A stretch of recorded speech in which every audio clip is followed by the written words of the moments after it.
प्यारे भक्तजनों, आज हमारे बीच भारत के केंद्रीय रक्षा मंत्री माननीय श्री राजनाथ सिंह पधार रहे हैं। एक बार जोरदार तालियों से उनका स्वागत हो जाए।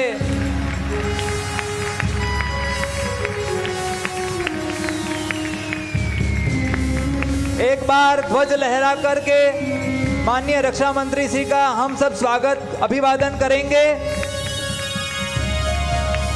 आइए, पधारिए। शुभ स्वागतम, शुभ स्वागतम, शुभ स्वागतम।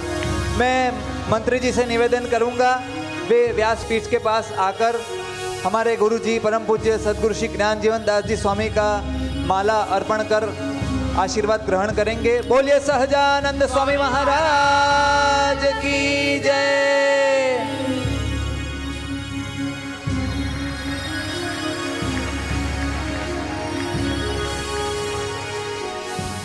माननीय रक्षा मंत्री से अपना स्थान स्वीकार करें। धन्यवाद। प्यारे भक्तजनों, हमारे मंदिर में विराजमान प्यारे प्यारे घनश्याम महाराज का 18वां जन्मदिन है और उसके उपलक्ष्य में यहाँ प्यारे गुरु जी की प्रेरणा से 7 दिनात्मक सत्संग ज्ञान यज्ञ का कार्यक्रम चल रहा है। उसके अंतर्गत संस्कार अभ्युदय शिविर चल रही है। उसके अंतर्गत बालकों के विकास के लिए बाल बालिका शिविर, युवकों के विकास के लिए युवा युवती शिविर, किशोरों के विकास के लिए किशोर किशोरी शिविर और प्रौढ़ जनों के विकास के लिए प्रौढ़ प्रौढ़ा शिविर भी चल रही है। प्यारे भक्तजनों, आज हम सब इस स्वतंत्र भारत में बड़े आराम और चैन के साथ बिजनेस कर रहे हैं, अपनी जॉब कर रहे हैं, एंजॉय कर रहे हैं और साथ ही साथ प्रभु भक्ति का भी आनंद भी ले रहे हैं। मगर एक बात सोचने लायक है कि हमारे इस सुख और चैन के पीछे कोई है जो अपना सुख और चैन छोड़कर हमारे सुख के लिए सदैव तत्पर रहता है। और हमारे इस 125 करोड़ भारतवासियों के लिए जो तत्पर रहता है वो है हमारे माननीय रक्षा मंत्री श्री राजनाथ सिंह जी और उनकी पूरी डिफेंस मिनिस्ट्री। एक बार ध्वज लहराकर उनका स्वागत अभिवादन किया जाए। जय हो, जय हो, भारत माता की जय। प्यारे भक्तजनों, मैं बताना चाहूंगा कि वैसे तो साहब की उम्र 70 साल की है, मगर ये कहने में निसंदेह हम कह सकते हैं कि भारत की सेवा के लिए उनका जज्बा एक जोशीले युवान से एक तिनका भी कम नहीं है। प्यारे भक्तजनों, प्यारे युवानों, माननीय राज्य मंत्री श्री पहले कृषि मंत्री रह चुके हैं, उत्तर भारत के मुख्यमंत्री रह चुके हैं, गृह मंत्री भी रह चुके हैं। मगर यह कहते हुए आनंद होता है कि सभी पद पर उन्होंने अपनी सूझबूझ और निर्णय शक्ति से ऐसे ऐसे इनोवेटिव काम किए हैं जो काबिले दाद है। उसमें से एक दो का जिक्र मैं यहां पर करूंगा। भारतीय जनता पार्टी में अगर किसी की अध्यक्षता में पूर्ण बहुमति से सरकार बनी है तो वो है हमारे माननीय राजनाथ सिंह जी। प्यारे भक्तजनों, और जब से वे रक्षा मंत्री के पद पे आरूढ़ हुए हैं तब से भारत की सेना और भारत की बॉर्डर को इतनी मजबूत की है, आप सब मीडिया के माध्यम से जानते हैं। मगर एक छोटी सी बात यहाँ पर मैं बताना चाहूँगा। रिसेंटली जब चाइना की बॉर्डर लद्दाख में हमारे 115 जितने नौजवान शहीद हुए, तब माननीय रक्षा मंत्री जी वहाँ रूबरू गए और इतना ही नहीं, जहाँ पर अभी तक सड़क भी नहीं बनी थी वहाँ पर उन शहीदों की स्मृति में इतना मेमोरियल बड़ा बनवा दिया कि आज लद्दाख एक टूरिज्म प्लेस बन गया है। प्यारे भक्तजनों, आइए, ऐसे राष्ट्रीय वीर पुरुष जब हमारी सभा में उपस्थित है तब मैं विनती करूंगा हमारे बाल युवा प्रवृत्ति के बालकों को कि ऐसे माहौल में, ऐसे वीर पुरुष के स्वागत में एक सुंदर नृत्य पेश किया जाए। तो सुंदर नृत्य की प्रस्तुति बाल युवा प्रवृत्ति के बालकों के द्वारा।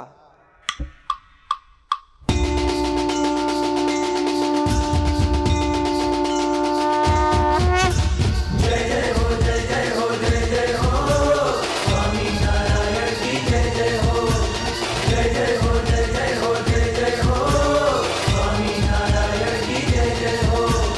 राजा है सर्वोपरि श्री जी तेरी अजब शान है। ऊंची प्रतिभा सभी से तेरी अपने भक्तों की तू जान है। ओ चाहे दर्शन तुम्हारे देव ईश्वर भी सारे, इस जहां से हो न्यारे अक्षर के हो आधारे, मुक्तों के प्यार हो जय हो जय जय हो जय जय हो जय जय हो स्वामी नारायण की जय जय हो जय जय हो जय जय हो जय जय हो स्वामी नारायण की जय जय हो।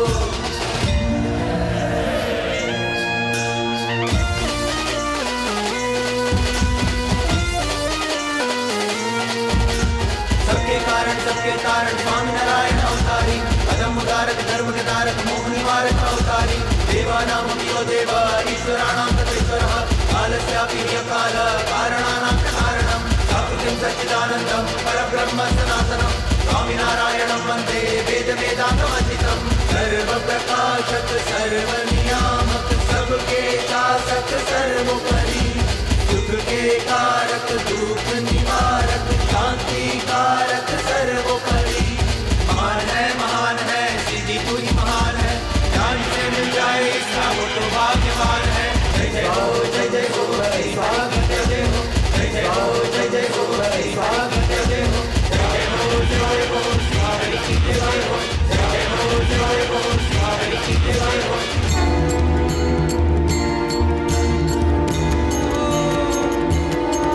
श्री हरि कृष्ण महाराज की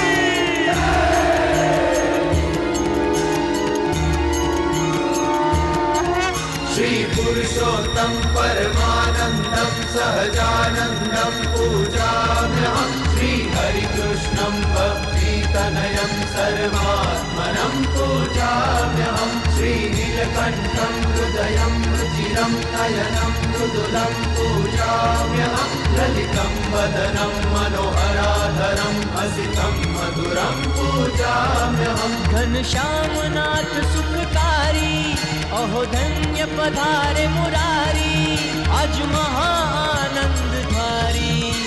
जय जय हो जय जय हो जय जय हो। बोलिए सहजानंद स्वामी महाराज की जय। एक बार जोरदार तालियों से इन बालकों का अभिवादन करेंगे। आज इन बालकों और युवाओं को इतना हृदय में उमंग है, मानो कि उनको लगता है कि आज हमारी सभा में माननीय राजनाथ सिंह के रूप में मेरे राम, मेरे श्याम, मेरे घनश्याम आए हैं। प्यारे भक्तजनों, हमारे माननीय रक्षा मंत्री जी मुझे संत लोग गण बता रहे थे कि इतने प्रभु प्रेमी है, इतने प्रभु प्रेमी है। आज जब मंदिर में आए तब 3-4 बार मस्तक अपना नीचे झुका करके भगवान के दर्शन किए, और यहाँ पर जब वचनामृत को दर्शन के लिए आए तब वचनामृत का भी बड़े भाव से उन्होंने दर्शन किया। और प्रभु प्रेमी होने के साथ साथ वे संत प्रेमी भी इतने हैं। और आज जब इतनी बड़ी संख्या में संतगण उपस्थित है तो संतगण की ओर से मैं स्वागत के लिए मैं आहूत करूंगा हमारे वरिष्ठ संत पूज्य दयालु स्वामी, पूज्य ईश्वर चरण दास जी स्वामी को, कि वे यहाँ पर आएंगे और माननीय रक्षा मंत्री जी को एक सुंदर खेस अर्पण करके उनका स्वागत अभिवादन करेंगे। बोलिए स्वामी नारायण भगवान की जय।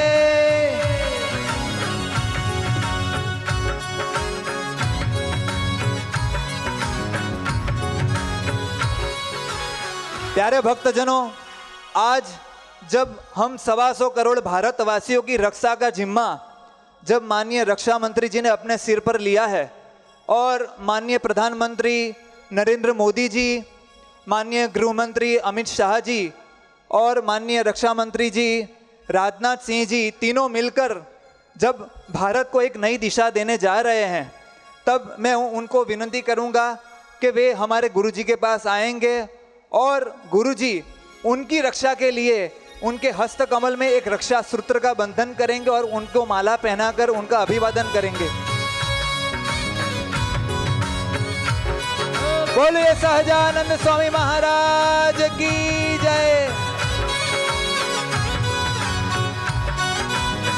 भाई ऐसे भारत के लाल जब रक्षित है तो हम सब सुरक्षित है।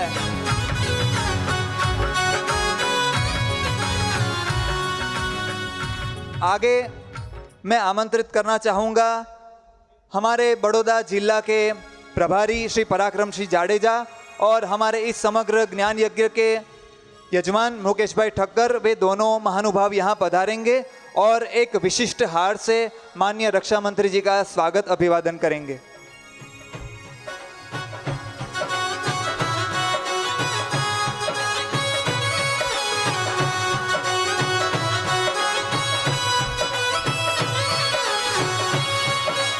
बोलिए स्वामीनारायण भगवान की जय। अब आगे आएंगे हमारे गुजरात राज्य के महसूल मंत्री माननीय राजेंद्र भाई त्रिवेदी।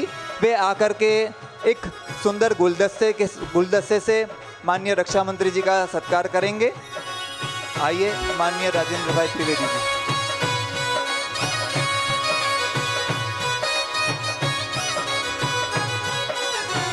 बोलिए भारत माता की।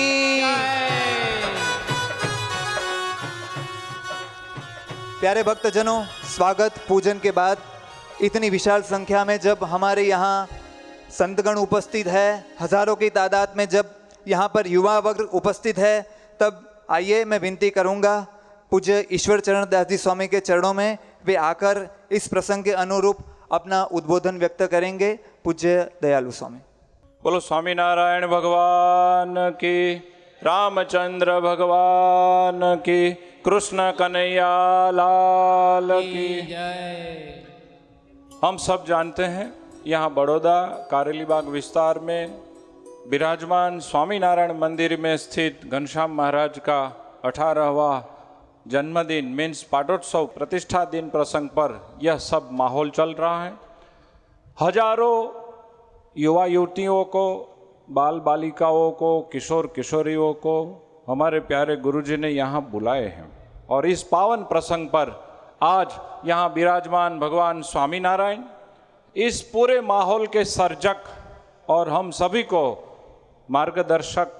मार्गदर्शन देने वाले हमारे प्यारे गुरुजी परम पूज्यपाद सद्गुरु वर्य श्री ज्ञान जीवन दास जी स्वामी कुंडल धाम वाले, और ऐसे पावन पर्व पर जिनकी उपस्थिति हम सभी के लिए गौरव का एक एहसास करा रही है, ऐसे हमारे भारत सरकार के आदरणीय रक्षा मंत्री श्री राजनाथ सिंह जी। यहाँ पधारे उपस्थित हुए सब महानुभाव और सब संतगण, सब भक्तगण, मैं साहब को निवेदन करूँगा, आप उत्तर भारत से पधार रहे हैं। आपके उत्तर भारत में हमारे स्वामीनारायण भगवान अयोध्या के बगल में छपैया में प्रकट हुए। वहाँ उन्होंने 11 साल तक छपैया और अयोध्या में अपनी बाल लीला की। आगे जाकर के वे वन विचरण करने निकले और गुजरात में आकर के अपनी कर्म भूमि बनाई। आप उत्तर प्रदेश के भी हैं और आज जब हमारे गुजरात में पधारे हैं, सारे भारत के रक्षा मंत्री हैं, तब हमारे गुजरात के भी हैं। जब भगवान स्वामीनारायण आज से 220 साल पहले यहाँ गुजरात में पधारे, तब उन्होंने आकर के जब हम आज बोल रहे हैं बेटी बचाओ, तो भगवान स्वामीनारायण ने उस टाइम पे आंदोलन छेड़ा था कि यहाँ कोई बेटी का वध नहीं होना चाहिए। जब बेटी को उछेरने वाले ऐसा कहते थे कि जब बेटी बड़ी होगी उसका विवाह करना होगा, हमको बहुत ज़्यादा खर्च करना पड़ेगा, तब हम क्या करें? तब भगवान स्वामीनारायण ऐसा कहते थे, मैं इस सत्संग धार्मिक जनता से पैसा मांग करके आपको दूंगा, लेकिन आपकी बेटी बचाइए, बेटी का वध मत करिए, वो पाप है।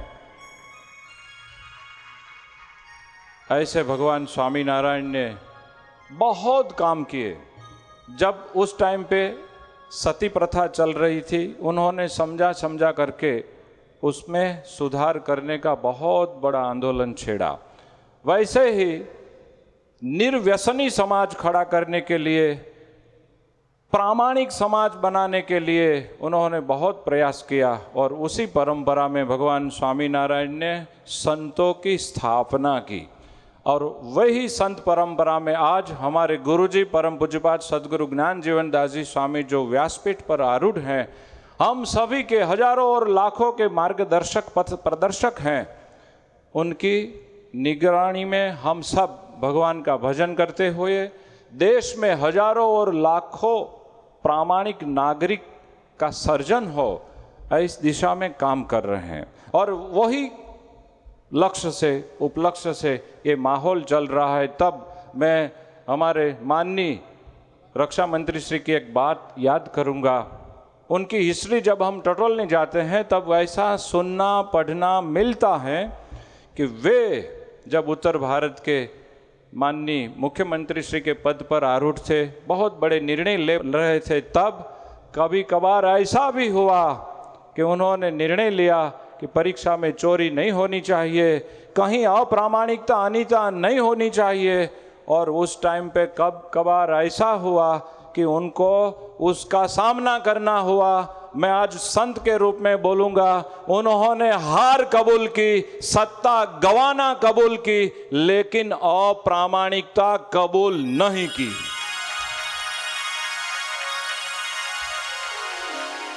इसलिए आज हम लोग गौरव महसूस करते हैं।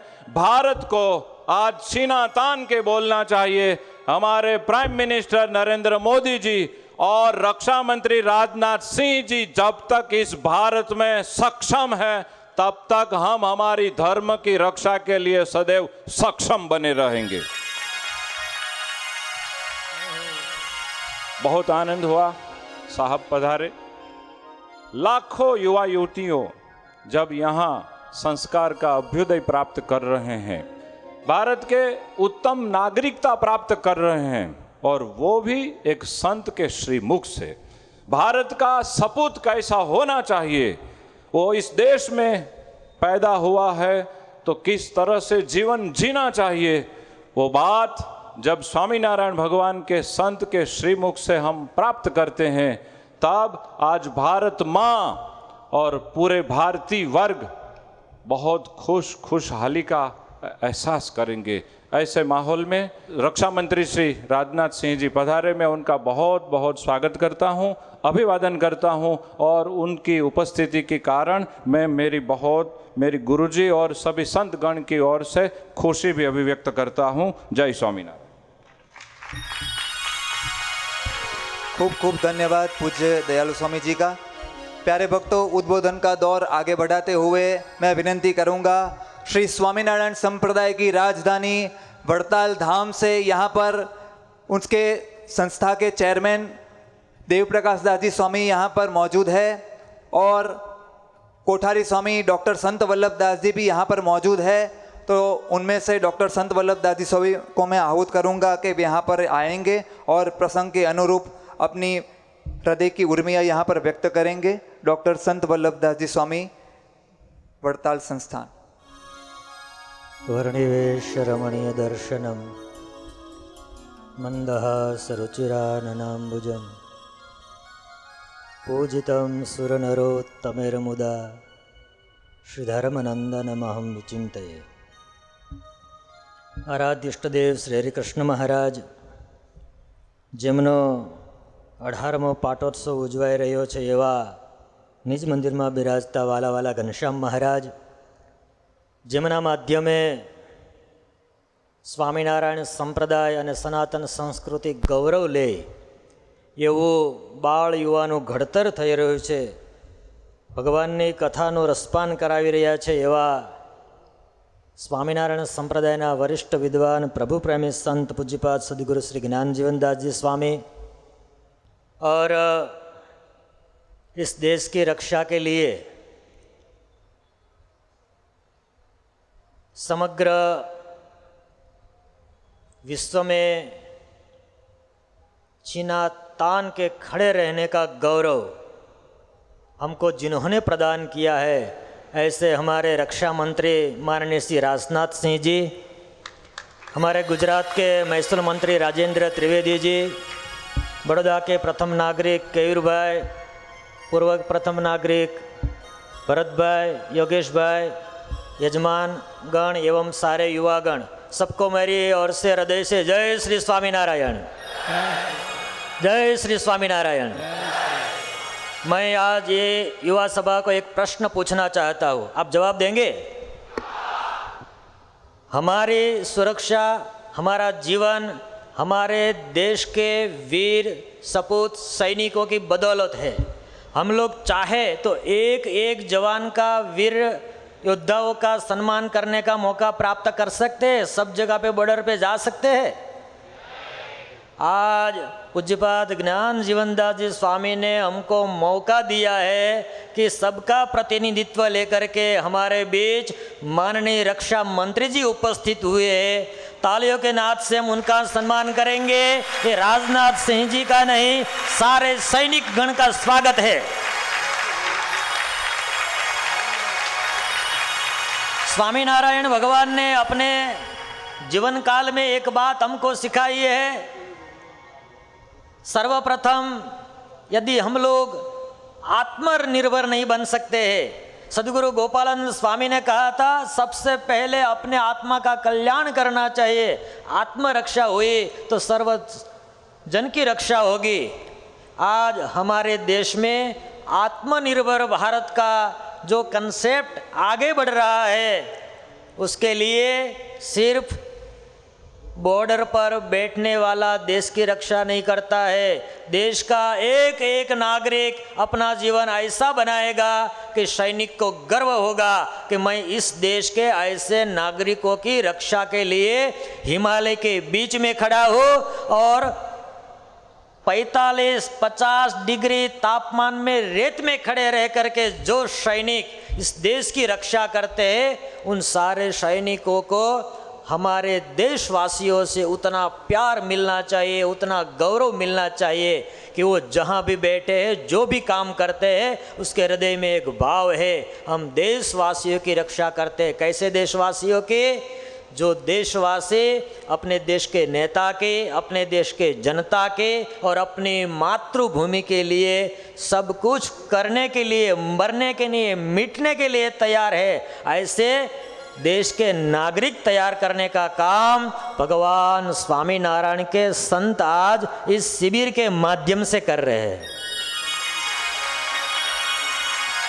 मैं राजनाथ सिंह जी रक्षा मंत्री है, मैं उनको सर बताते मुझे खुशी हो रही है कि बॉर्डर पर जाकर के रक्षा करना जो पसंद करता है, उसके लिए जीना मरना कोई बड़ी बात नहीं है। उसके लिए एक ही बात होती है, मेरे देशवासी की रक्षा मैं किस तरह से करूं, मातृभूमि की रक्षा मैं किस तरह से करूं। यही प्रण लेकर के वो जैसे बॉर्डर पर खड़े रहते हैं, आज गौरव के साथ हम भारतवासी माननीय प्रधानमंत्री श्री नरेंद्र भाई मोदी जी, माननीय गृह मंत्री श्री अमित भाई शाह जी और माननीय रक्षा मंत्री श्री राजनाथ सिंह जी की और देखे तो पता लगेगा, दिन में अपनी शरीर की, अपने परिवार की परवाह किए बिना जैसे संत लोग पूरे दिन देश, समाज और आत्मरक्षा के लिए काम कर रहे हैं,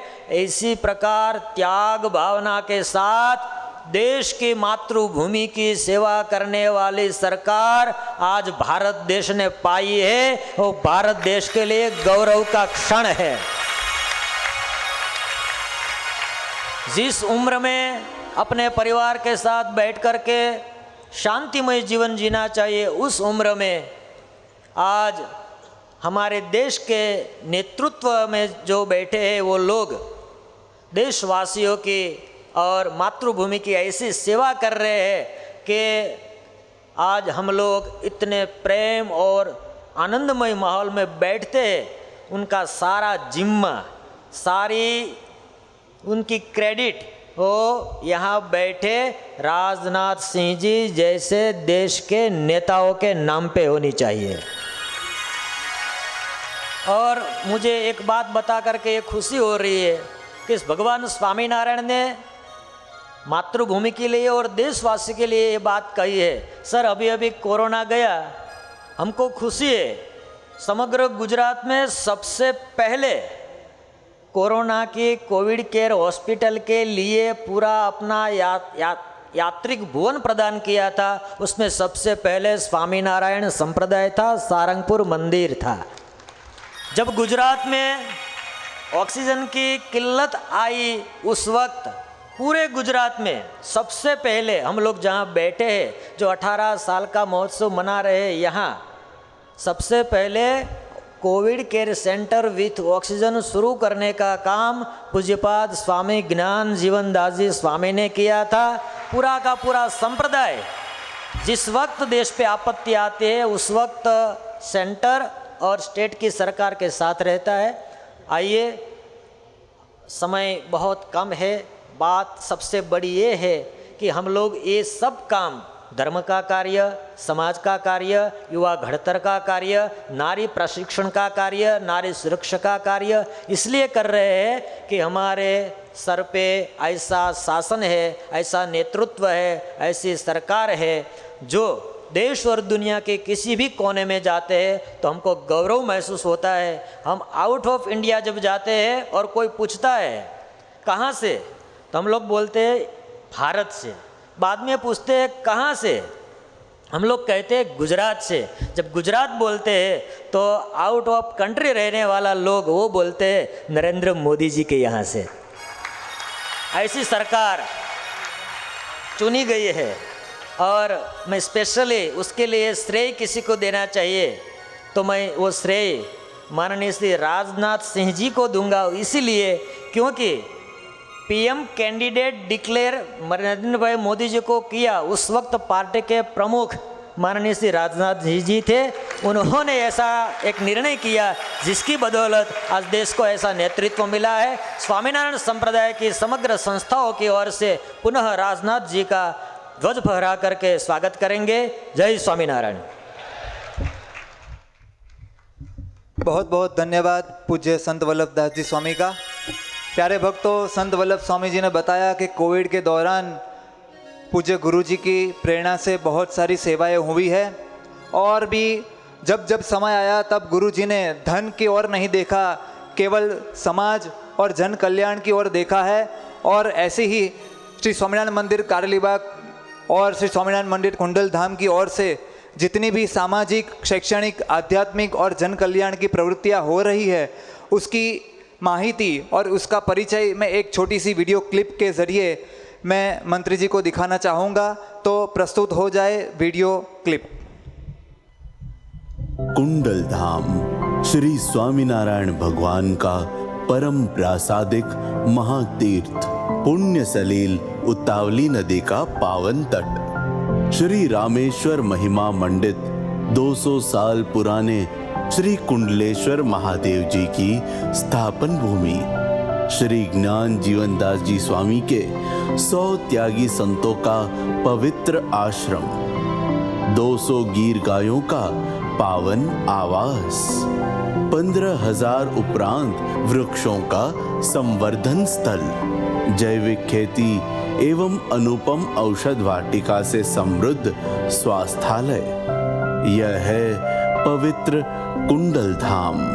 चाहे हो छात्रालयों का निर्माण या दरिद्र सहाय, अन्नदान से लेकर विद्यादान और आपातकालीन सहाय तक, कुंडल धाम की सेवा सर्वाणी अनंत आत्माओं की श्रेय कारिणी बनती रही है, जिसका एक जीवंत उदाहरण है पूज्य ज्ञान जीवन दास जी स्वामी की प्रेरणा से कुंडल गांव के हर एक घर में शौचालयों का निर्माण, परम पूज्य सद्गुरु श्री ज्ञान जीवन दास जी स्वामी की पुनीत प्रेरणा से संचालित श्री स्वामीनारायण मंदिर कारेलीबाग वडोदरा एवं कुंडल धाम द्वारा चलाए जाने वाली बाल युवा संस्कार प्रवृत्ति आज गांव से लेकर विदेश तक लक्षावधि बाल युवकों के हृदय में मनुष्यत्व, संस्कार, सदाचार से लेकर आध्यात्मिकता के प्रकांड दीपों का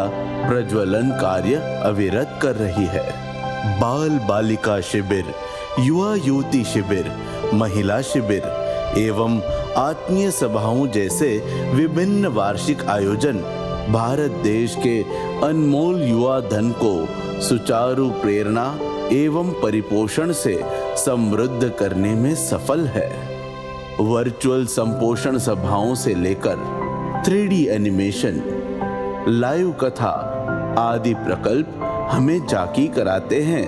पूज्य ज्ञान जीवनदास जी स्वामी जैसे महापुरुषों के हृदय से बहते सर्व जीव हितावह करुणा प्रवाहों की। अतः वंदन हो इन महापुरुषों के चरणों में। शत शत वंदन सर्वदाता श्री स्वामीनारायण भगवान को।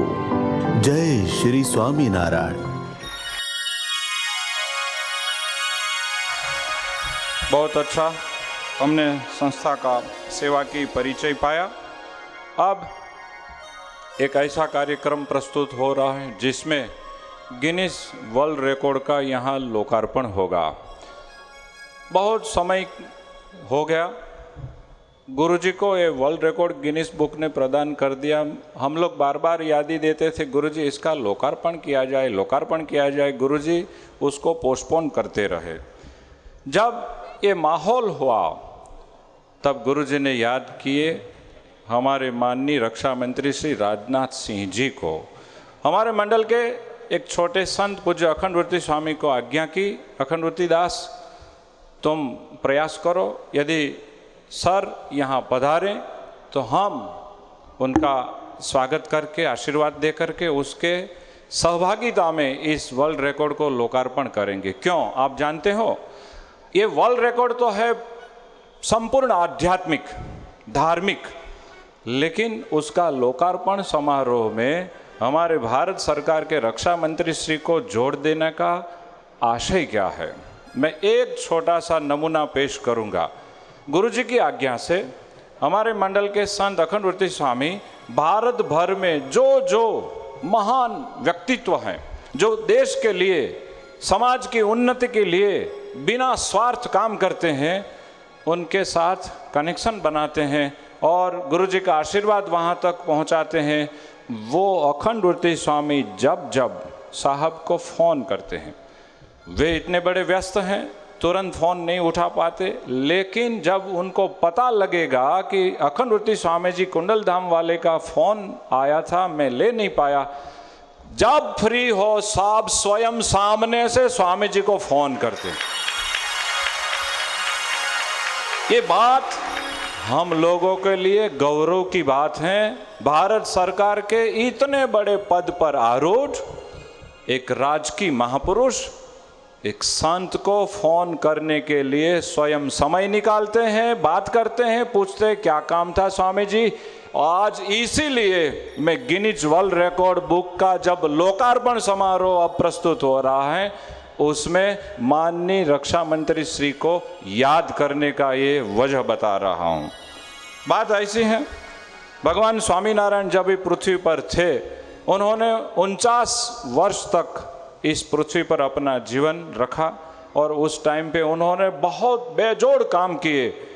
वे जब तक रहे उन्होंने जो भी काम किया उन सभी की डिटेल जिसमें लिखी हुई है, ऐसा एक ग्रंथ है, उनका नाम है श्री हरि चरित्रामृत सागर।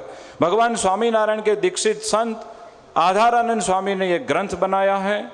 मैं मानता हूँ पूरे हिंदी जगत का ये सर्वोपरि ग्रंथ है। 1,02,500 से भी ज़्यादा उसमें पद्य है, जैसे तुलसी रामायण में है। ऐसे भगवान स्वामीनारायण के जीवन पर आधारित इस ग्रंथ की कथा पूज्यपाद गुरुजी ने ईस्वी सन 2011 में चालू की और हर रोज वो कथा चलती थी, पूरे विश्व में लाइव टेलीकास्ट होती थी और वो कथा चली 6 साल 4 मास 18 दिन तक वो कथा ऐसे ही चलती रही। और उसके कलाक में क्या हुआ, 2440 कलाक 44 मिनट और 52 सेकंड तक वो कथा रिकॉर्ड हुई और पूरे विश्व में गई।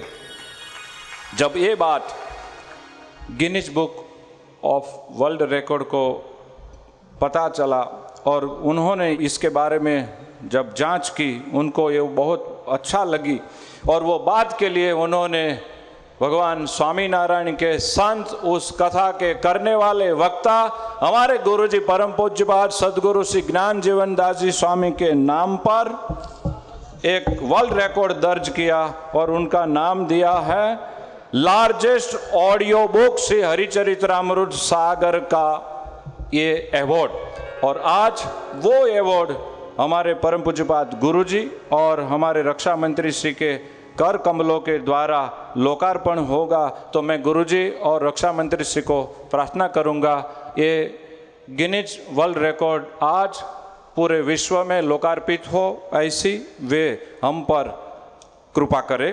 तो गुरुजी और रक्षा मंत्री श्री दोनों मिलकर के वो लोकार्पण का अब कार्य करेंगे।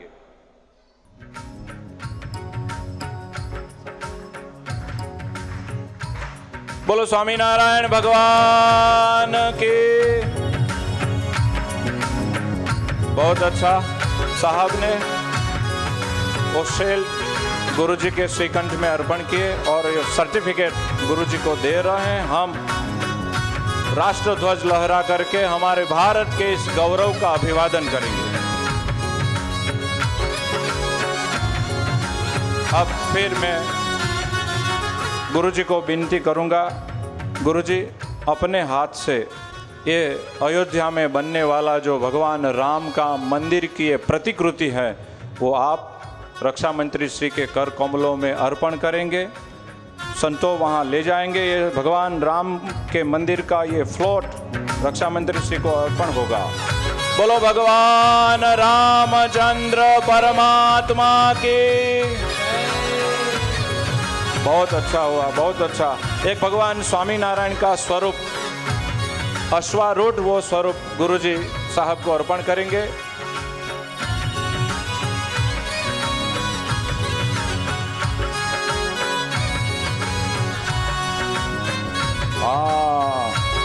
हमारे माननीय रक्षा मंत्री श्री क्षत्रिय कुलोत्पन्न है, भगवान स्वामीनारायण अश्वारूढ़ हैं और कुंडल धाम की गौशाला का गुरुत्व भी साहब। 1 मिनट साहब।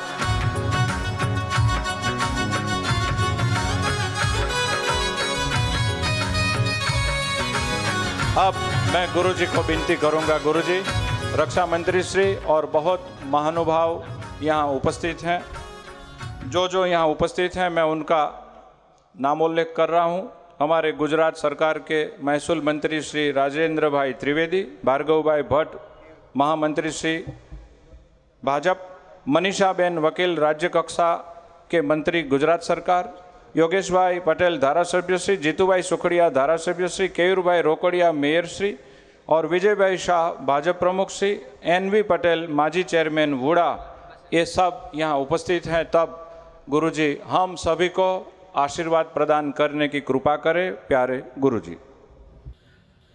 સર્વને જય સ્વામિનારાયણ।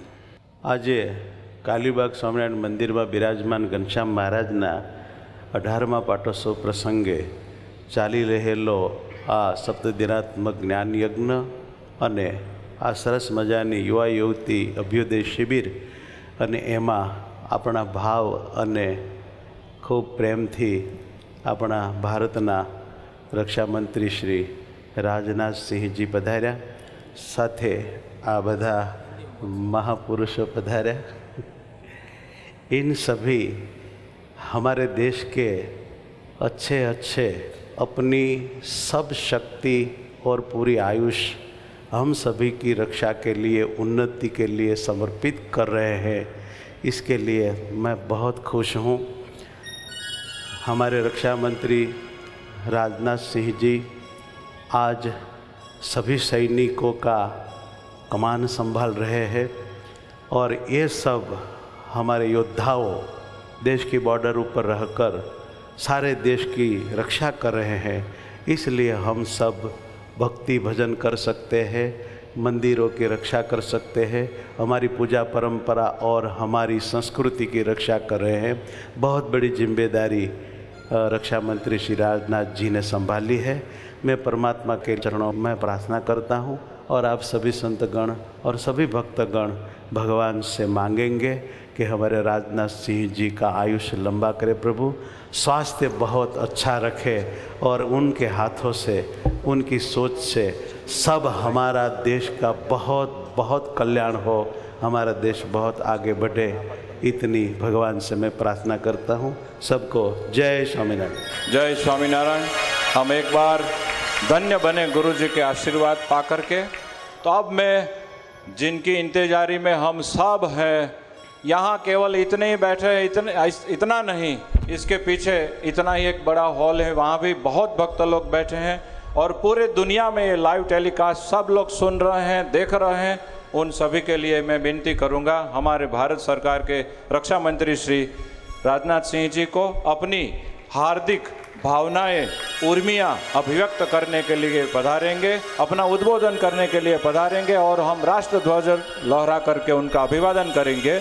माननीय श्री रक्षा मंत्री श्री। इस सभा में विराजमान भगवान श्री स्वामीनारायण जी परम पूज्य गुरु जी श्री ज्ञान जीवनदास जी स्वामी, पूज्य श्री ईश्वर शरणदास जी स्वामी, जिन्हें हम लोग बहुत ही आदर से और प्यार से दयालु महाराज कहते हैं, और बड़ताल मंदिर के चेयरमैन पूज्य श्री देव प्रकाश स्वामी जी, बड़ताल मंदिर के कोठारी पूज्य श्री संत वल्लभ स्वामी जी, और इस विराट युवा ज्योति शिविर में उपस्थित सभी संतों भक्तों को हमारा भाव से जय श्री स्वामी नारायण। इसके अतिरिक्त इस कार्यक्रम में श्री राजेंद्र त्रिवेदी जी, हमारे राजस्व मंत्री गुजरात, श्री केयूर भाई रोकड़िया महापौर, और श्री भार्गव भाई भट्ट प्रदेश महामंत्री, श्री पराक्रम सिंह जडेजा और डॉक्टर विजय भाई शाह, यह भी इस कार्यक्रम में मौजूद हैं। मैं कुछ घंटे पहले, या कहूं अधिक से अधिक 1 घंटे पहले इस शिविर में आया हूं, और मैं कहना चाहता हूं कि शिविर में आने के बाद एक अद्भुत सकारात्मक ऊर्जा का मैं अनुभव कर रहा हूं।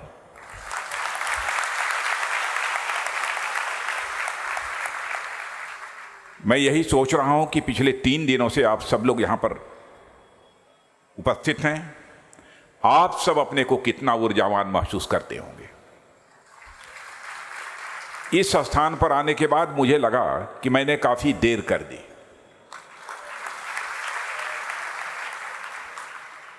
पूज्य भगवान स्वामीनारायण जी की स्मृति में, और हमारे यहाँ पर पूज्य श्री भगवान ज्ञान जीवनदास जी स्वामी बैठे हैं, मैं शीश झुकाकर मैं क्षमा चाहता हूं कि यहाँ पर भगवान स्वामी नारायण दास जी के मंदिर में आने में मुझे काफ़ी विलंब हुआ है, मुझे क्षमा करेंगे। और अभी तक इस शिविर में जितना मैंने देखा है, जाना है और समझा है, मैं कह सकता हूं कि आप सभी कुछ गिने चुने और अत्यंत सौभाग्यशाली लोग हैं जिन्हें यह शिविर अटेंड करने का अवसर प्राप्त हुआ है। पूज्य स्वामीनारायण जी द्वारा दिव्य ज्योति आज से लगभग 200 साल पहले, 230 साल पहले, दयालु जी महाराज ने बतलाया, पहले प्रज्वलित की गई थी, और आज भी हमें मार्ग दिखाने का काम कर रही है। मैं स्वामीनारायण जी की जन्मभूमि उत्तर प्रदेश से उनकी कर्मभूमि गुजरात आकर उनके एक ऐसे विराट स्वरूप का दर्शन कर रहा हूं जिसकी छवि आप सबके ऊपर स्वाभाविक रूप से अंकित हो चुकी है। स्वामीनारायण मंदिर कुंडल धाम आने का जो मुझे सौभाग्य मिला है, उससे मैं सचमुच बहुत ही अभिभूत हूँ। और विशेष रूप से पूज्य स्वामी ज्ञान जीवनदास जी के चरणों में मैं पुनः प्रणाम करता हूँ और उनके प्रति आभार भी व्यक्त करता हूँ कि उन्होंने मुझे इस कार्यक्रम में आने का अवसर प्रदान किया है। साथियों, हमारे देश की सांस्कृतिक, धार्मिक, आध्यात्मिक, आर्थिक, सामाजिक और राजनीतिक यात्रा में गुजरात की इस पावन धरती का बहुत ही अहम योगदान रहा है। इस धरती ने नरसिंह भगत जैसे महापुरुष पैदा किए हैं जिन्होंने स्वयं को भी अपने प्रेम के पास में बांधकर अपने आंगन में आने के लिए विवश कर दिया। उसके बाद संत दादू दयाल जी ने अपनी वाणी से न केवल गुजरात बल्कि समस्त भारत के समाज को आपस में जोड़ने का एक बहुत महती कार्य किया था। उसी कड़ी में स्वामी नारायण जी का नाम भी बहुत श्रद्धापूर्वक लिया जाता है, जिनके आदर्शों को आत्मसात करने के लिए हम सब एक साथ इस शिविर में उपस्थित हैं। साथियों, यह युवा अभ्युदय शिविर महज एक सम्मेलन भर नहीं है, देश विदेश के अनेक युवाओं के बीच कुछ सूचनाओं और जानकारियों का आदान प्रदान भर नहीं है, बल्कि यह शिविर भारतीय संस्कृति की चली आ रही चिरंतन परंपरा की एक महत्वपूर्ण कड़ी है। हजारों साल से हमारी संस्कृति अनवरत रूप से आगे बढ़ती चली आ रही है। वाद, प्रतिवाद, विवाद और संवाद के माध्यम से यह संस्कृति अपनी प्राचीनता के बावजूद अपने भीतर नवीनता को समाहित किए चलती है। संवाद हमारी संस्कृति का मेरुदंड है, जिसे हम बैकबोन कहते हैं, और इस तरह के शिविर हमारे विचारों और मतों के बीच संवाद की स्थली का काम करते हैं। साथियों, हमारे देश की संस्कृति शुरू से ही विविधता से पूर्ण रही है। हमारे प्राचीन ग्रंथों में उल्लिखित सुर, असुर, नाग, यक्ष और किन्नर जातियों से लेकर वर्तमान की अनेक जातियों, धर्म, दर्शन और संप्रदाय दुनिया भर में भारत की विशिष्टता का कारण रहे हैं। इतने विविधताओं के बीच कभी सहमति तो कभी असहमति यह स्वाभाविक हो जाती है।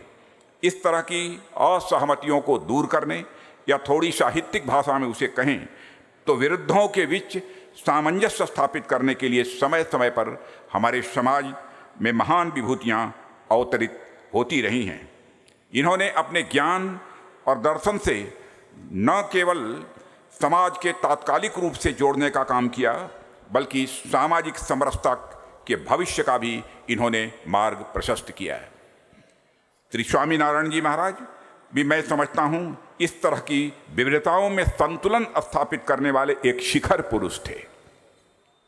महानुभाव, हमारी संस्कृति केवल इसलिए महान नहीं है कि यह 5 या 10 हजार या कई हजार वर्ष पुरानी है, बल्कि यह इसलिए महान है कि श्री स्वामीनारायण जी जैसे महापुरुषों के माध्यम से यह आदि से वर्तमान तक अविच्छिन्न रूप से जुड़ी हुई है, इसलिए महान है। इसलिए हम देखेंगे तो पाएंगे कि रामायण से लेकर रामानुज तक, वेदों से लेकर विवेकानंद जी तक और गीता से लेकर गांधी जी तक भारतीयता के शाश्वत मूल्य हमें आपस में गुंथे हुए दिखाई देते हैं। ऊपर से देखने पर तो द्वीपों की तरह तमाम संतों और भक्तों की विचारधारा में हमें अंतर मिल सकता है, पर अंदर से देखेंगे तो पाएंगे कि वह मानवता और जगत कल्याण के धरातल पर एक दूसरे से जुड़े हुए हैं। आत्मनो मोक्षार्थम जगत हिताय च कहकर हमारी ये संस्कृति मानवता के प्रति कल्याण भाव का ही संदेश देती है, और जगत हित के बारे में वही सोच सकता है जिसमें एकत्व और एक तत्व यानी ईश्वर का भाव जो सब में देखता हो। और मैं कह सकता हूँ इस संप्रदाय के बारे में, यह संप्रदाय सचमुच भारत की संस्कृत के मनीषियों का जो संदेश है कि यत पिंडे तद ब्रह्मांडे, जो पिंड में है वही ब्रह्मांड में है, जो जड़ में है वही चेतन में है, जो सूक्ष्म में है वही विवर्त में है, जो छोटे में है वही बड़े में है, जो मेरे में है वही तेरे में है। इस भाव को सोचने वाला यह संप्रदाय है। और यही कारण तो है, केवल बैठकर मंदिर में यहां पूजा नहीं करते हैं लोग, समाज के लिए ही पूरा इन्होंने अपना जीवन समर्पित कर दिया है। कहां मिलेगा? और सच में इसी को अध्यात्म कहते हैं। मन कितना बड़ा है देवियों सज्जनों, छोटे मन का व्यक्ति कभी आध्यात्मिक नहीं हो सकता है। बड़े मन का व्यक्ति ही आध्यात्मिक हो सकता है। और मैं कह सकता हूं इस संप्रदाय के लोगों का मन बहुत बड़ा है, मन बहुत बड़ा है। नहीं तो ध्यान लगाकर एक स्थान पर केवल पूजा पाठ करते, पूरे समाज की वह चिंता न करते, गरीबों की, दलितों की, शोषितों की, पीड़ितों की बराबर चिंता करने वाला यह संप्रदाय है। कितने बड़े मन के लोग हैं। और मैं जानता हूं जिसका मन जितना बड़ा होता है उसी अनुपात में उसे आनंद, सुख, आनंद और परमानंद की अनुभूति होती है। जिसका जितना बड़ा मन बना हो। मुझे बतलाया गया है कि यहां पर कुछ छात्र भी हैं। मैथमेटिक्स उन सभी लोगों ने पढ़ी होगी और मैं समझता हूं कि आप लोगों में से बहुत सारे लोगों ने कम से कम हाई स्कूल तक तो गणित जरूर पढ़ी होगी। यदि मैं कहूं थोड़े देर के लिए मान लीजिए कि मन आपका सर्किल है, एक वृत्त है, और इस सर्किल के सर्कमफेरेंस को यानी परिधि को जैसे जैसे बढ़ाते जाएंगे, इस मन के परिधि को यानी इसके डायमीटर को जैसे जैसे बढ़ाते जाएंगे, उसी अनुपात में, उसी रेशियो में आपके सुख की, आनंद की मात्रा बढ़ती चली जाएगी और अंततोगत्वा आप परमानंद को प्राप्त करेंगे। अंग्रेजी में इसे कहना हो तो कह सकते हैं कि सर्कमफेरेंस ऑफ मन is directly proportional to the magnitude of सुख। सर्कमफेरेंस ऑफ मन, सर्कमफेरेंस का मतलब परिधि होता है। सर्कमफेरेंस ऑफ मन is directly proportional to the magnitude of आनंद। सर्कमफेरेंस ऑफ मन is directly proportional to magnitude of Parmanand.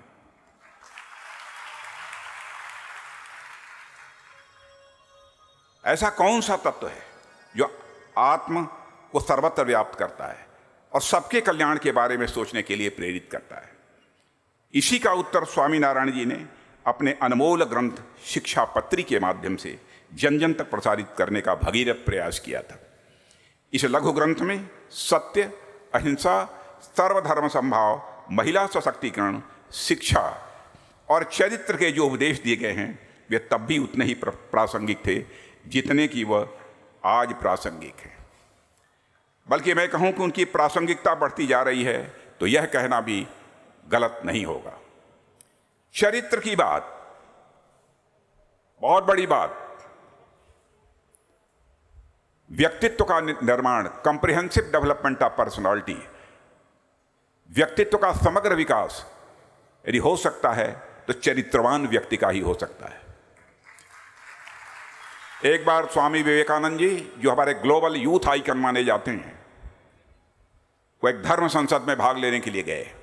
Suited booted वहां के किसी एक व्यक्ति ने उनसे कहा, आप इतने ढीले ढाले कपड़े पहन रखे हैं, आपने साफा पहन रखा है, थोड़ा सा ड्रेस अपना ठीक कर लिया होता तो आप जेंटलमैन की तरह दिखाई देते। जब भाषण देने के लिए खड़े हुए तो स्वामी विवेकानंद जी ने कहा था कि in your country tailor makes the man but in our country character makes the man.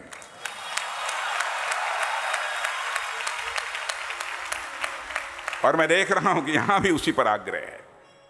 इस संप्रदाय में भी भारतीय संस्कृति में स्वामीनारायण परंपरा इस देश की भक्ति आंदोलन और समाज सुधार की दो धाराओं का संगम है।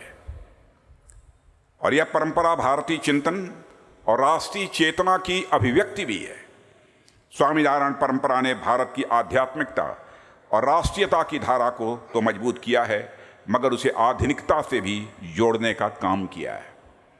समयानुकूल चिंतन और परिवर्तन स्वामीनारायण परंपरा की पहचान है और यही कारण है कि यह परंपरा गुजरात और भारत में ही नहीं बल्कि पूरे विश्व में पुष्पित और पल्लवित हो रही है।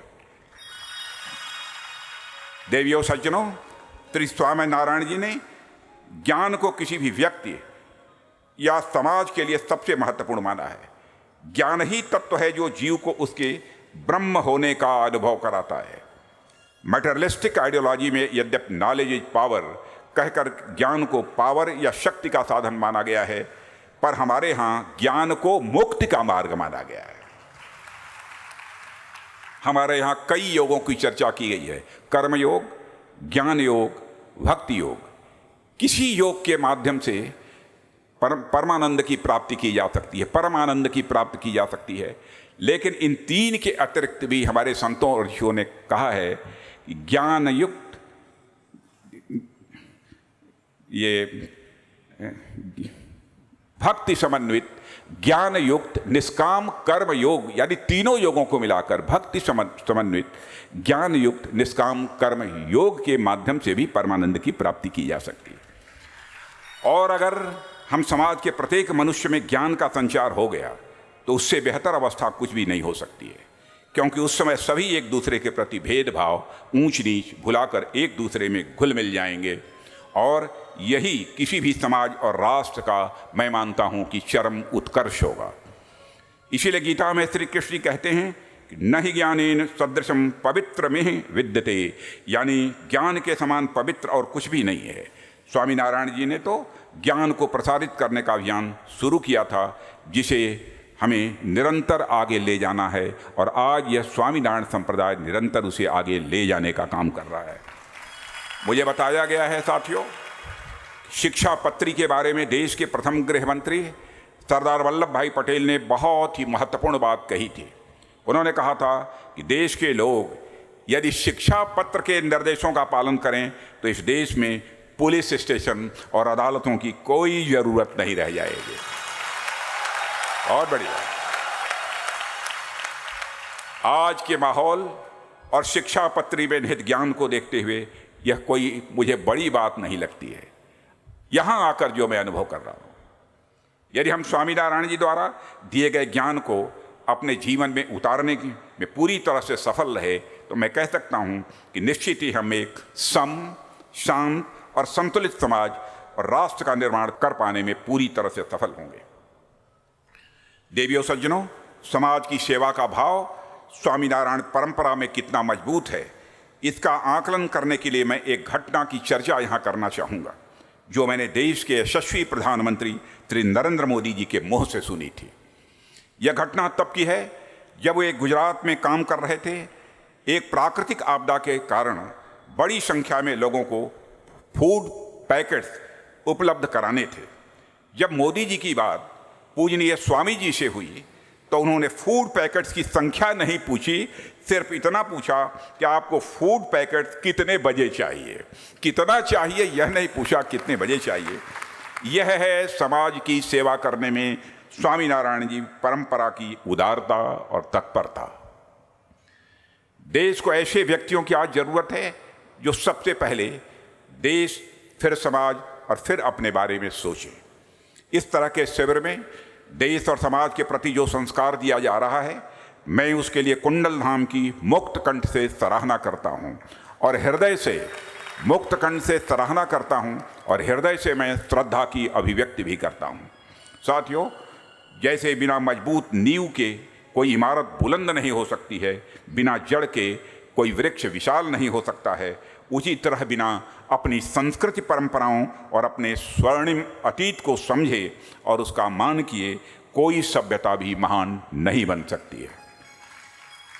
साथियों, एक समय था जब भारत ज्ञान विज्ञान के क्षेत्र में पूरे विश्व में नंबर 1 था, मगर सदियों की गुलामी के बाद हम में से बहुत सारे लोग भारत के उस गौरवशाली अतीत से परिचित नहीं हैं। मैं सैकड़ों उदाहरण दे सकता हूँ, मगर समयाभाव के कारण कुछ ही बातें मैं यहाँ रखूँगा। आप में से सभी लोग अपनी जिंदगी में जीरो या शून्य के इस्तेमाल से अच्छी तरह परिचित हैं। बिना जीरो के दर्शन और गणित दोनों ही अधूरे हैं। मगर यह जीरो आया कहाँ से? यह जीरो मानवता को भारत की देन है। जो मैथ्स के छात्र रहे हैं, क्वाड्रेटिक इक्वेशन से भी अच्छी तरह परिचित होंगे। Quadratic equation a+b² = a² + b² + 2ab, वे क्वाड्रेटिक इक्वेशन से भी परिचित होंगे। और यह क्वाड्रेटिक इक्वेशन कहाँ से आया? यह हमारे भारत में पैदा हुआ।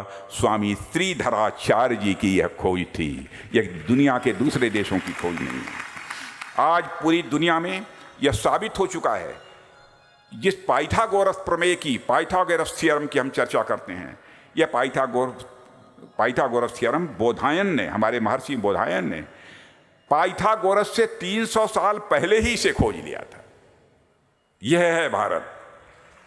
और यह भारत देश आर्यभट्ट, वराहमिहिर, ब्रह्मगुप्त, बोधायन, चरक, सुश्रुत, नागार्जुन, कणाद से लेकर सवाई जय सिंह तक वैज्ञानिकों की एक लंबी परंपरा का साक्षी रहा है। प्रसिद्ध जर्मन एस्ट्रोनॉमर कॉपरनिकस ने लगभग 1000 वर्ष पूर्व आर्यभट्ट ने पृथ्वी के गोल होने और उसके अपनी धुरी पर घूमने की पुष्टि कर दी थी। कॉपरनिकस से 1000 वर्ष पहले यह आर्यभट्ट ने यह सिद्ध कर दिया था कि पृथ्वी गोल है और अपनी धुरी पर वह घूमती है।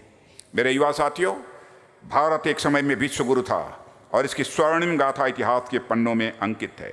आज हम 21वीं सदी में और इस सदी में भारत को फिर से अपनी श्रेष्ठता के नए अध्याय लिखने होंगे। इसका हमें संकल्प लेना होगा और इसके लिए आर्थिक, सामाजिक और राजनीतिक क्षेत्र समेत जीवन के हर क्षेत्र में नई ऊंचाइयां हमें हासिल करनी होंगी और इसमें युवाओं का ही सबसे महत्वपूर्ण योगदान होगा। और मैं मानता हूं कि युवाओं के लिए सबसे बड़ा प्रेरणा स्रोत हमारी महान सांस्कृतिक विरासत है। साथियों, गांधी जी ने आज से लगभग 100 साल पहले कहा था कि मैं अपने घर के चारों तरफ दीवार नहीं चाहता हूं, न ही अपनी खिड़कियों को बंद रखना चाहता हूं। मैं चाहता हूं कि सभी सभ्यताओं की हवा मेरे घर में सहजता से आए। पर उन्होंने यह भी कहा था कि कोई भी बाहरी हवा इतनी तेज न चले कि मैं औंधे मुंह गिर पड़ूं और यह मुझे किसी भी सूरत में स्वीकार नहीं है। यह गांधी जी ने कहा था। हमें आज की दुनिया में जो हो रहा है उससे अनजान नहीं रहना है, पर इसके साथ साथ हमें यह भी सुनिश्चित करना है कि हमें किसी भी बाहरी प्रभाव द्वारा हमारी संस्कृति, परंपरा और उसमें निहित मूल्यों को भी खतरे में डालने की स्थिति भी हमें नहीं बनने देनी है। हमें यह सुनिश्चित करना है कि हमारे युवा जितने विश्वास के साथ कोट पैंट टाई पहने, उतने ही गर्व के साथ धोती और कुर्ता भी पहने। जय हो। हमारे युवा कोडिंग में अव्वल हों, पर वेद, पुराण, उपनिषद के ज्ञान में भी वह किसी से पीछे न हो, ऐसा बनने की जरूरत है। भारत वेद, पुराण, उपनिषद, रामायण, महाभारत, गीता और गुरु ग्रंथ साहब की धरती है। यह व्यास, कबीर, नानक देव, मीराबाई और साईं की धरती है। यह शंकराचार्य के अध्यात्म, विवेकानंद के ज्ञान, ब्रह्मगुप्त, बोधायन, चरक के विज्ञान और पूज्य स्वामी नारायण जी के संतुलन और बड़प्पन की यह धरती है। सदियों से भारत ने ज्ञान और आत्मखोज के नए मापदंड स्थापित किए हैं। चाहे वह भौतिक विज्ञान हो या सामाजिक विज्ञान, हर फील्ड में नए कीर्तिमान स्थापित किए हैं और यही हमारी जड़ें हैं, जिसको हमने आधुनिकता की दौड़ में कहीं न कहीं इसे पीछे छोड़ दिया है। मेरे युवा साथियों, मैं मानता हूं कि चाहे वह रामायण हो या गुरु ग्रंथ साहब, इन सब में महानतम मानव मूल्य निहित हैं और हमें अपनी युवा पीढ़ी को इन्हें पढ़ने के लिए प्रेरित करना चाहिए। और हमारे स्वामी जी का शिक्षा पत्र भी हमें किसी भी सूरत में छोड़ना नहीं चाहिए, उसका हमें नित्य पाठ करना चाहिए। मुझे इस बात की प्रसन्नता है कि संस्कार शिविर में भाग लेने वाले युवाओं को भारत की सनातन संस्कृति और संस्कार से परिचित कराया जा रहा है। साथियों, इन परंपराओं में हमारे संस्कारों, हमारे मूल्यों और हमारे रूट्स के श्रेष्ठ अभिव्यक्ति है। मैं उस सोच को नकारता हूं जो आधुनिकता और परंपरा के बीच एक अंतर्निहित संघर्ष देखता है। आपका कल था इसलिए आज है, अतीत था तभी वर्तमान है। अतीत को नकारना वर्तमान को नकारने जैसा है। उस सोच को भी मैं नकारता हूं कि भौतिक विचारों और आध्यात्मिक कल्याण के बीच अंतर्निहित एक संघर्ष देखता है, क्योंकि सभी भौतिक सफलता के बावजूद लोग आध्यात्मिक कल्याण की तलाश में हैं और आधुनिकता के बावजूद हम अपने अस्तित्व के सवालों के जवाब खोजने के लिए आखिर में अपने सनातन विचारों और दर्शन का ही दरवाजा खटखटाते रहे हैं। देवियों सज्जनों, भारत एक ऐसा देश है जहाँ विभिन्नता कभी भी संघर्ष का कारण नहीं बनी है। भारत वह देश है जो मर्यादा पुरुषोत्तम राम को पूजता है और स्थापित मर्यादाओं से आगे जाने वाले कृष्ण को भी पूजता है। हम पूर्णिमा का उत्सव भी मनाते हैं और अमावस्या का भी मनाते हैं। पूरी दुनिया में भारत ही एक ऐसा देश है जहाँ सभी संप्रदाय के लोग मिलजुल कर रहते हैं। मुस्लिम समाज के 72 फिरके इस देश में मिलते हैं, दुनिया के किसी देश में नहीं मिलते हैं। सबसे पुराना चर्च भी यही मिलता है। जब पारसियों को अपने वतन में उत्पीड़न का सामना करना पड़ा तो उन्होंने सबसे पहले इस देश और इसी प्रदेश में आकर शरण ली थी, गुजरात प्रदेश में आकर शरण ली। और साथियों, भारत अपार संभावनाओं का देश है, सुखद विरोधाभासों का यह देश है। यह एक ऐसा देश है जहाँ एक राजकुल में जन्मा बालक भिक्षुक बनकर विश्व को सबसे शांत प्रिय धर्म देता है, वहीं एक साधारण बालक एक गरीब ब्राह्मण की मदद से एक साम्राज्य की स्थापना कर लेता है। यह भारत की महान परंपरा है। और आज जब हम न्यू इंडिया के निर्माण में लगे हैं, जिसका हमारे प्रधानमंत्री ने आह्वान किया है, तो हमारा मार्गदर्शक हमारा ओल्ड इंडिया और उसकी समृद्ध सांस्कृतिक परंपरा होनी चाहिए। हमें अपने ओल्ड इंडिया को किसी भी सूरत में भूलना नहीं है, वहाँ से हमको इंस्पिरेशन हासिल करनी है, वहाँ से हमको प्रेरणा हासिल करनी है। आज जब भारत 5 ट्रिलियन की अर्थव्यवस्था बनने की दिशा में अग्रसर है, तब हम अपनी 5000 वर्ष से पुरानी सभ्यता को हमें समझना होगा। आज जब हम मंगल पर जाने की तैयारी में हैं, तो हमें यह याद रखना होगा कि सदियों पहले हमने सूर्य और धरती की दूरी माप लिया था कि यहाँ से सूर्य की यहाँ से कितनी दूरी है, सूर्य की चंद्र से कितनी दूरी है, चंद्र की धरती से कितनी दूरी है। आज जब हम पुरुषों और महिलाओं को बराबरी का हक देने की बात कर रहे हैं, तो हमें यह जान लेना आवश्यक है कि वैदिक और उत्तर वैदिक काल में महिलाओं को एक गरिमामयी स्थान प्राप्त था। उन्हें देवी, सहधर्मिणी, अर्धांगिनी, सहचरी माना जाता था। स्मृति काल में भी यत्र नार्यास्तु पूज्यन्ते तत्र देवाः रमन्ते कहकर उसे सम्मानित स्थान प्रदान किया गया है। पौराणिक काल में भी शक्ति का स्वरूप मानकर उसकी आराधना की जाती रही है।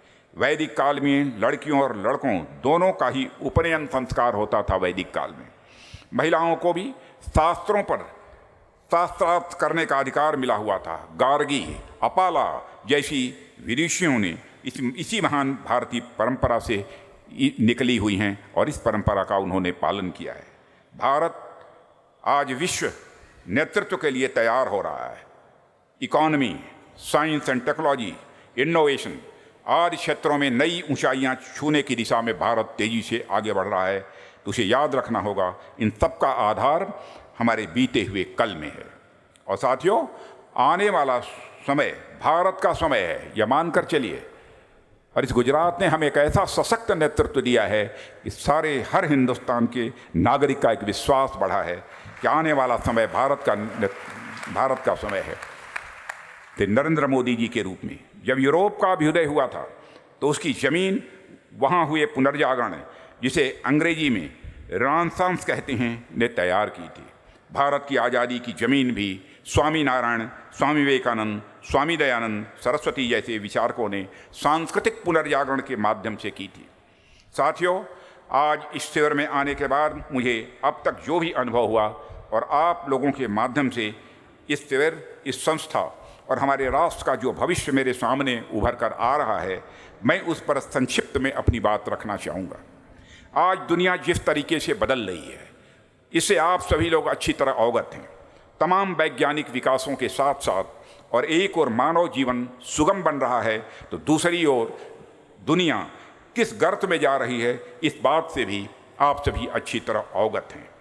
ऐसे में दुनिया को एक बार फिर मानवता के कल्याण के बारे में विचार करने की ज़रूरत है, जिसमें भारत एक लीडर की भूमिका निभा सकता है और दुनिया को पुनः एक प्रकाश की ज़रूरत है, मार्गदर्शन की ज़रूरत है, जो हमारा देश अपने विचारों के माध्यम से इस दुनिया को प्रदान कर सकता है।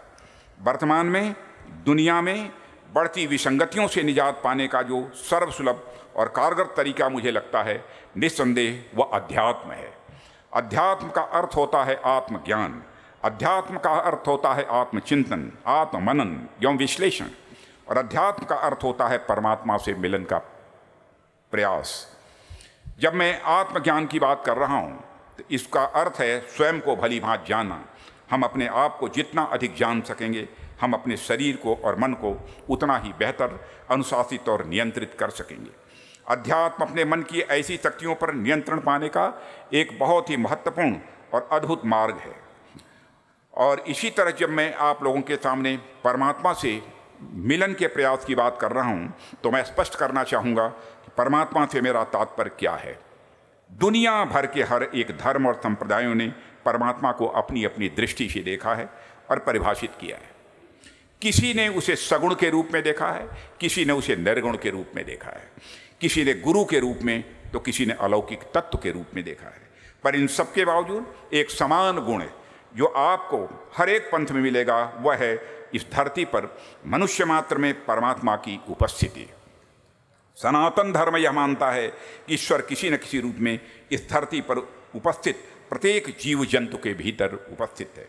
आदि शंकराचार्य ने अपने अद्वैतवाद के माध्यम से इस विचार को और अधिक पुष्पित पल्वित किया और उनका मानना था जीव ब्रह्म का ही अंश है और वह माया के पर्दे के कारण ब्रह्म से वह विमुख रहता है। पर ज्ञान के प्रभाव से यह पर्दा हटाया जा सकता है और जीव द्वारा ईश्वर की प्राप्ति संभव है। इसीलिए मानवता की सेवा, जीव जंतुओं की सेवा अथवा चर अचर की सेवा प्रकारांतर से यह परमात्मा की ही सेवा कहलाती है। दूसरे शब्दों में मैं कहूँ तो लोगों की सेवा और उनकी सहायता ही अंततः हमको अध्यात्म की ओर यह उन्मुख करती है। साथियों, अध्यात्म के बारे में अब तक जो बातें मैंने अभी कही हैं उसे सार रूप में अगर मुझे कहना हो तो मैं कहूँगा कि जीवन में काम, क्रोध, मोह आदि बंधनों से ऊपर उठने की अवस्था को ही हम अध्यात्म कहते हैं। यानी जिसका मन बड़ा होता है वह देखना है कि स्वामीनारायण संप्रदाय में आकर देखा जा सकता है, वह सच्चे अर्थों में आध्यात्मिक होता है। और मनुष्य अपने इन बंधनों को जिस हद तक तोड़ता चला जाता है, मानवता के प्रति उदार होता चला जाता है, मैं समझता हूँ उतना ही वह आध्यात्मिक ऊंचाइयों को हासिल करता चला जाता है। समाज और राष्ट्र की सेवा दोनों ही परिस्थितियों में मनुष्य के सामने जो पहली शर्त होती है वह होती है अपने अहम को समाप्त करना। बिना अहम को समाप्त किए हम कोई भी सेवा कार्य कर लें वह दिखावा ही हो सकता है, सेवा नहीं हो सकती। जय हो। और यह स्वामीनारायण संप्रदाय में आपको देखने को मिलेगा। स्व से पर सेवा और पर से पर सेवा से परम सेवा तक की यात्रा ही अध्यात्म है, यही स्पिरिचुअलिज्म। और इस यात्रा की चरम परिणति उस अवस्था में होती है जब मानव मन की हर प्रकार की संकीर्णता समाप्त हो जाती है और वह उन्मुक्त मन से मानवता और ईश्वर को समर्पित हो जाता है। मनुष्य जब यह आत्मसात कर ले कि जो ईश्वर में है वही सब में है, जो स्थूल में है वही सूक्ष्म में है, तो यह अवस्था आध्यात्म की अवस्था होती है। इसकी परिणति ब्रह्म और ब्रह्म की निर्मित जगत की सेवा में होती है, जब मनुष्य समस्त विश्व को अपना मानकर उनकी सेवा में लीन होने लगता है। वसुधैव कुटुंबकम के पीछे यही भावना है। देखिए भारत हमारा कितना महान है, दुनिया का अकेला देश है जिस देश के रहने वाले हमारे ऋषियों और मनीषियों ने भारत की सीमा में रहने वाले लोगों को ही अपने परिवार का सदस्य नहीं माना है, बल्कि पूरे विश्व की धरा पर रहने वाले लोगों को अपने परिवार का सदस्य मानते हुए वसुधैव कुटुंबकम का संदेश दुनिया के किसी एक धरती से सारे विश्व को गया है, तो हमारे और आपके देश भारत की धरती से गया है। मेरे बंधु, हमारे देश और ऋषियों और मनीषियों का मन कितना बड़ा, इसकी हम कल्पना कर सकते हैं। वसुधैव कुटुंबकम के पीछे यही भावना है जो संदेश हमारी भारत भूमि पूरे विश्व को गया है। मुझे पूरा विश्वास है इसी सिद्धांत पर आगे बढ़ते हुए हम अपने और समस्त मानवता के कल्याण का मार्ग प्रशस्त करने का प्रयास करते रहेंगे। एक बात और यहाँ पर मैं कहना चाहूँगा, मेरे युवा साथियों, जीवन में आस्था और विश्वास का बहुत बड़ा महत्व होता है। यदि स्वामीनारायण संप्रदाय से आप जुड़े हैं, कभी हो सकता है कभी कभी मन बहुत ही चंचल होता है, कभी विचलित हो जाता है, लेकिन एक बार जुड़े हैं तो आस्था और विश्वास किसी भी सूरत में इस संप्रदाय से टूटना नहीं चाहिए। मैं यह आप सबसे अपील। जय हो, जय हो। क्योंकि मेरा मानना है कि आस्था और विश्वास से ही परमात्मा की प्राप्ति हो सकती है। आस्था और विश्वास से, और जीवन की सारी समस्याओं का समाधान यदि कहीं पर है तो आस्था और विश्वास में है। बहुत खूबसूरत। यहाँ पर मैथमेटिक्स पढ़े हुए लोग होंगे, गणित पढ़ा हुआ लोग होंगे। मैं यदि किसी से यह सवाल करूं किसी आदमी के पास इतना पैसा है, उसने उसका आधा पैसा राम को दे दिया और जो शेष बचा था उसमें से 1/3 घनश्याम को दे दिया और 100 रुपया जो बच गया था वह राधेश्याम को दे दिया। बतलाइए कुल रुपया कितना था, कितना पैसा था? कोई बतला पाएगा इसमें? फिर से सुन लीजिए प्रश्न मेरा। एक व्यक्ति के पास इतना पैसा था कि उसने आधा उस पैसे का राम को दे दिया, 1/3 श्याम को दे दिया और उसके अलावा जो 100 रुपया बचा था वो घनश्याम को दे दिया। बतलाइए कितना पैसा था? कोई बतला सकता है इसमें? अब देखिए, आस्था और विश्वास से इस समस्या का समाधान मैं निकालने जा रहा हूं। आप मान लीजिए let us consider that amount was a. मान लीजिए कि वह अमाउंट ए था, तो A/2 राम को दे दिया, A/3 श्याम को दे दिया, बचा कितना? 100 रुपया। तो A/2 minus A/3 is equal to 100। It means 5A। इसका मतलब अब यह हो गया A/6 हो गया। तो A/6 इज इक्वल टू 100, यानी A इज इक्वल टू 600, 600, यानी उस व्यक्ति के पास 600 रुपया था, 600 था जो उसने दे दिया। माने आस्था और विश्वास के आधार पर आप यदि गणित की समस्याओं का समाधान कर सकते हैं, मैथमेटिक्स की प्रॉब्लम्स को यदि आप सॉल्व कर सकते हैं, तो आस्था और विश्वास के आधार पर जीवन की समस्याओं का समाधान क्यों नहीं निकाला जा सकता? यह बात हमारी समझ के पड़े। ऐसे मैथमेटिक्स के, फिजिक्स के मैं कई उदाहरण आप सबको दे सकता हूं कि जीवन में आस्था और विश्वास का कितना महत्व है। इसलिए मैं अपने युवा साथियों से कहना चाह रहा हूं, आस्था विश्वास कभी डिगना नहीं चाहिए। इतना श्रेष्ठ कार्य, मैं सचमुच अभिभूत हूं स्वामीनारायण संप्रदाय से, अभिभूत हूं। और इस अवसर पर अधिक कुछ न कहते हुए इस पावन उत्सव में मुझे आमंत्रित करने के लिए इस संस्था को मैं धन्यवाद क्या दूं, मैं क्या देना सा व्यक्ति, लेकिन मैं कहना चाहूँगा आपने मुझे आमंत्रित किया, इसके लिए मैं आपका ऋणी हूँ। और मैं यकीन के साथ मैं कह सकता हूँ कि आज मैं अपने आप को और अधिक ऊर्जावान अनुभव कर रहा हूँ। मैं आप सबके भविष्य के प्रयासों की सफलता के लिए शुभकामनाएं देते हुए और पूज्य स्वामी जी के चरणों और सभी संतों के चरणों में शीश झुकाकर प्रणाम करते हुए अपना निवेदन यहीं पर मैं समाप्त करता हूँ। बहुत अच्छा, बहुत अच्छा। एक बार राष्ट्रध्वज लहरा करके साहब के इस निवेदन को हम अभिवादित करेंगे। मैं पहले सोच रहा था कि संतों ने साहब के सिर पे ये केसरी कलर का साफा क्यों बांध दिया, लेकिन साहब ने अपने भाषण से वो चरितार्थ करा दिया कि भारत का एक नेता भी ऐसी आध्यात्मिकता की सोच को अपने हृदय में रख सकते हैं। बहुत अच्छा, बहुत बहुत धन्यवाद।